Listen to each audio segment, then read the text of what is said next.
청와대는 특검이 언론에다가 수사 일정을 흘렸다 이러면서 반발한 것인데요. 국민의당 이용주 의원은 청와대가 언론에 정보를 흘린 자작극일 수도 있다 이렇게 추측했습니다. 오마이뉴스 TV 장윤선 박정호의 팟짱에 출연한 국민의당 이용주 의원 인터뷰 들어보시겠습니다. 대통령이 벌써 한 2번 정도 말을 바꿨지 않습니까? 그래요. 특검이 아니라 검찰에서도 수사 협조하겠다 하고 맞습니다. 안 하고 네. 압수수색 하겠다 해도 안 하고 다시 이제 특검에 대해서 협조를 하겠다 했는데 시간을 지금까지 계속 끌어왔지 않습니까? 네. 그러다가 압수수색도 협조 안 하고 결국에는 대면 조사는 할 것처럼 하셨지만은 네. 제가 12월 달부터 1월 달에도 계속 저건 페이크다. 절대로 안 할 것이다. 이유는 뭐냐. 네. 근데 대통령이 대면 조사에 나가서 득될 게 절대 없고 그리고 나가면은 자백하지 않을 수 없다. 그리고 자백을 안 한다 한다면은 묵묵부다 묵비권 행사하는 방법밖에 없는 것이지 네. 정상적인 검찰 특검의 조사를 받게 되면은 사건의 모든 전모가 밝혀지게 될 것이고 본인도 더 이상 방어할 수가 없게 된다. 그리고 더 중요한 것은 대통령이 검찰을 수사를 받을 수 있는 지적인 능력이 안 되는 거예요. 뭔 말을 물어보면은 뭔 말인지 모르는 거예요. 소위 수첩에다 적어갖고 가야지만이 예. 답을 할 수 있는 정도이기 때문에 예. 아마도 이번 대면 조사 관련해서도 검찰에 이런 거 어떤 거 물어볼 것이냐 서면 조사처럼 뭔 질문지 주면은 그게 다 답은 하겠다. 네. 이렇게는 조사를 받을 거는 모르겠지만은 정상적인 조사 검찰 수사처럼 좀 미리 알려주지 않고 와서 물어보고 답하고 이렇게는 대통령이 준비가 안 돼 있다. 그럴 거라고 봅니다. 그래서 이번에 핑계는 대면 조사 일시가 알려졌다는 걸 핑계를 댔지 않습니까? 네네.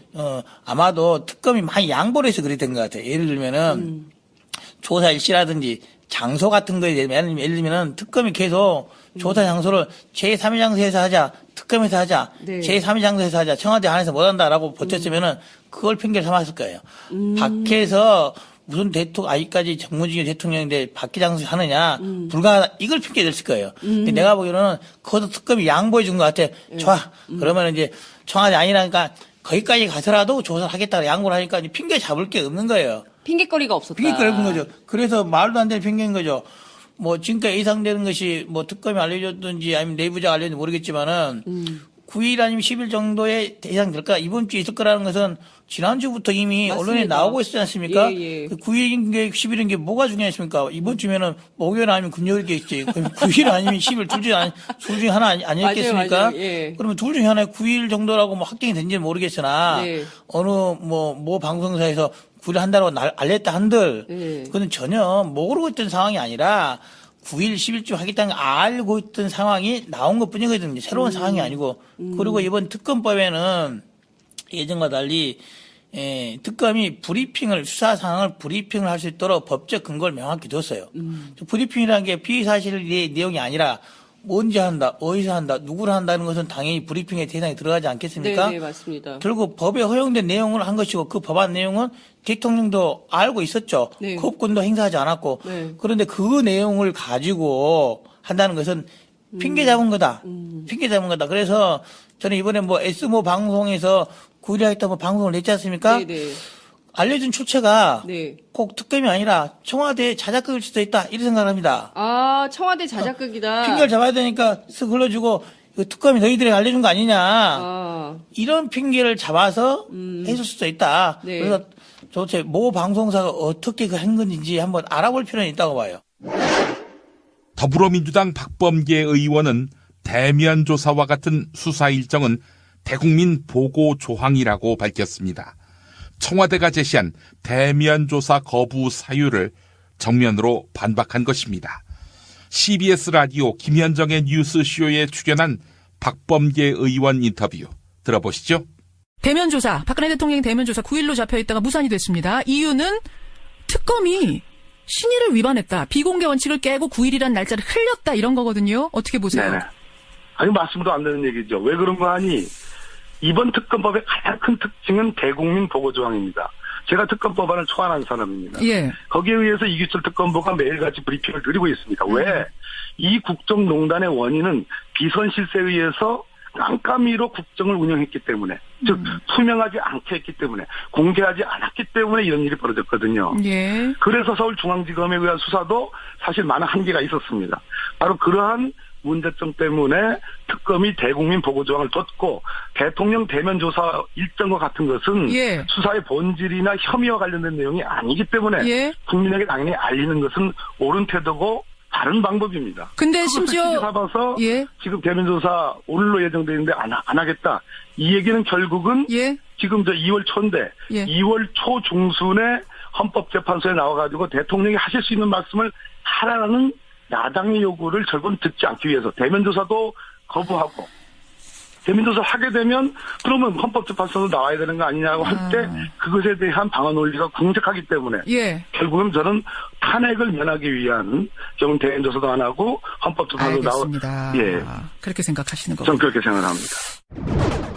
여하튼 이렇게 가다가 3월 13일이 되면 이정미 재판관도 퇴임을 합니다. 그러면 두 자리가 공석이 되는 건데 이 공석을 황교안 대행이 대통령 대신해서 임명할 수 있는가 없는가 야당은 이제 안 된다는 입장인데 안 앞서 박근혜 대통령의 대변인 측은 말합니다. 아니 황교안 대행이 후임 재판관 임명할 권한이 없다면 똑같은 논리로 특검 연장을 결정할 권리도 황 총리한테는 없는 거다. 주장이 네, 모습니다. 일베를 포함해서 많은 극우 여러 인사들이 그런 얘기를 합니다. 제가 예. 헌법재판관 후임 임명은 대통령 권한대행인 황교안 대행이 못한다. 그러나 특검 연장은 황교안 대행이 해야 된다. 이것이 모순하냐 이런 말이거든요. 그러네요. 그러니까 공부를 좀 하시라는 얘기입니다. 어떤 부분이 틀렸습니까? 헌법재판관의 임명 행위는 국가 원수의 지위에서 하는 다른 헌법기관 구성행위입니다. 그렇기 때문에 대통령 권한대행이 할 수 없습니다.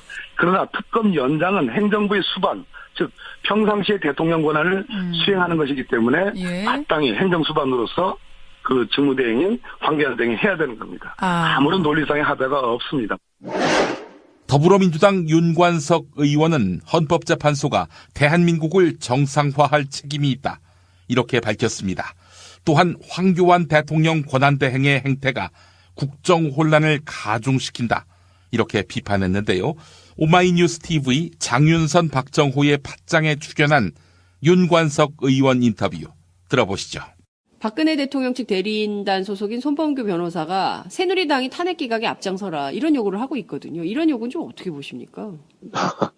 그러니까 저희도 그 헌재를 무리하게 압박할 생각으로 어제 발표한 것은 아닙니다. 네. 중요한 것은 대한민국이 사상 초유의 국정농단을 해서 엄청난 혼란에 빠져 있는 상태 아니겠습니까? 네. 그래서 헌재 판결이 이제 단순한 그 대통령 권한에 대한 판결을 넘어서 네네. 대한민국을 정상화할 책임을 갖고 있는 판결이 되었습니다. 네. 그래서 그 주권자인 국민의 뜻에 따라서 네. 헌법상의 절차는 충실히 이행하되 하지만 현재 그 피의자 신분이 박근혜 대통령의 헌재 무력화 전략에 휘말려서는 안 되겠다. 네. 이런 취지에서 대표 회동에서 발언하게 된 거고요. 네. 지금 새누리당은 사실은 국정농단의 공동 주범입니다. 공동 네. 정범이고. 예. 그래서 석고대죄해야 되는데 초반에 조금 국민에게 사죄한 척 하다가 이후 네. 분당 사태를 겪으면서 현재의 새누리당에서는 네. 오히려 적반하장격으로 이 혼란의 원인을 다른 데에 돌리고 있으면서 네. 또한 거기 소속한 특히 대권주자라고 자칭하시는 분들이 네. 이런 맞불 집회 이런 데 나가갖고 네. 그 헌법을 또다시 유린하는 제2의 국정농단 같은 발언을 하고 있는데 네. 이건 즉각 중단돼야 합니다. 오죽하면은 새누리당의 현재 권한 비상대책위원장인 임명진 목사마저 네. 이렇게 하지 마라 할 정도로 지금 현재 오바가 도를 넘었습니다. 지금 새누리당 대권 주자들 오바가 도를 넘었다. 이런 말씀을 좀 주셨습니다. 네네. 그 중요한 것은 황교안 권한대행에게 걸려 있는 측면이 있는 것 같습니다. 이를테면 지금 이분이 대통령 권한대행으로서 특검의 경우에는 수사기간을 연장해야 되고 그리고 청와대 압수수색도 승인해야 되는 직위에 있는 사람이다. 이렇게 볼 수 있는데요. 이 모든 것이 황교안 권한대행의 길이 막혔다. 총리 문제 너무 심각한 거 아니냐 이런 비판도 있습니다. 이 황교안의 산을 야당은 좀 어떻게 넘을 전략을 세우고 계시는지요? 네, 황교안 권한대행은 두 얼굴 아니 세 얼굴을 가진 공직자입니다. 하나는 국무총리입니다. 네. 뭐 사실 사퇴됐다가 이제 극적으로 다시 지금 권한대행이 됐는데요. 네. 하나의 얼굴은 국무총리고 또 하나의 얼굴은 대통령 권한대행입니다. 네. 근데 하나 얼굴이 더 추가가 됐습니다. 그 세 번째 얼굴은 현재 예비후보 같은 그런 행보나 태도를 보이고 있는 것입니다. 네. 예비후보의 얼굴을 또 하나 갖고 있는 것으로 보여집니다. 어떤 때는 국무총리의 권한이라 어렵다고 얘기합니다. 예를 들면은 그 청와대에 대한 압수수색 같은 경우 네. 자기가 관여할 일이 아니다 이렇게 답변하고 있습니다. 하지만 작년에 국회에 나와서 청와대는 누가 관리합니까 했더니 국무총리 본인이 관리합니다 이렇게 네. 답변하는 내용도 있는 걸로 봐서는 그렇습니다. 그때 답변이 달라지는 분입니다.